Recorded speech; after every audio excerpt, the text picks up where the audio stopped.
We don't know if it's going to be in a spectacular crash of the equity market and then a flood of money, and therefore initial deflation, then a flood of money afterwards, or if it's going to be in kind of the mush zone where, or even if it's a crack-up boom. I mean, it's entirely possible that they are going to just keep on doing stim. The Fed balance sheet is going to go to 100 billion or 100 trillion, and gasoline's going to cost $100. I mean, we could go the Venezuela route where they keep the system going, but the inflation, I mean, we're not just talking 3 or 4 or 5% inflation. Of course, that's what they report, but in reality, it's closer to 10.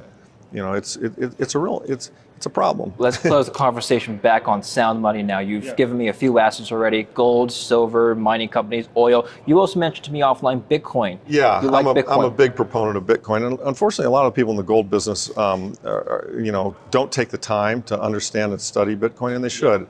And it's tricky because there are a lot of, quote unquote shit coins and other alternatives. There's a lot of pump and dump. I mean, crypto is full of a lot of messy stuff that leads typical sound money investors to go, oh, that's all bullshit. I'm not even going to look at it. Okay?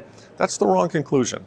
You should look at the core base crypto out there, which is Bitcoin, and you should recognize what it is technologically. And what I would say that is it's an incredible innovation, because if you think about what money is nothing more than a ledger. I mean, before we had gold or currencies or anything else, we sat in caves and we kept score of, I killed 1 bison, you killed 2 bison, you owe me 1, et cetera. So money is just a way of keeping track of who owes who what, right?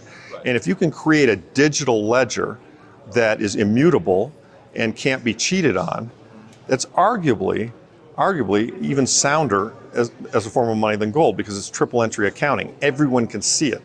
Whereas with gold, they've managed to corrupt the gold price because the central banks have got control of the banks, and the banks have control of the gold, and they've created a lot of paper gold. So in a sense, what that makes is it makes Bitcoin as there's the loudest monetary fire alarm in the system right now.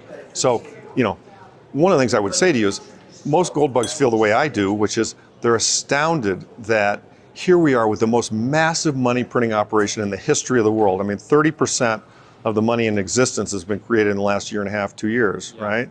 And yet gold's not at all-time high. I mean, what's up with that, right? I mean, it should be, and yet Bitcoin noticed. I mean, Bitcoin went from 10 to 60, right? Well, people argue there are 3 characteristics of money. Right. Something has to be a store of value, something has to be a medium of exchange, and a unit of account. Right. All 3 things have to be satisfied. Do you think Bitcoin meets these characteristics? Absolutely. Bitcoin meets them all in spades. In fact, arguably, because its stock to flow is with the next halving, its stock to flow will be better than gold's. It's arguably better than gold in terms of, the other 2 characteristics it meets as well.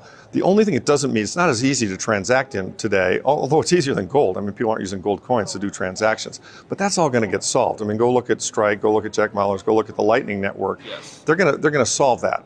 So, yes, I do think that Bitcoin is emerging as a very important form of sound money.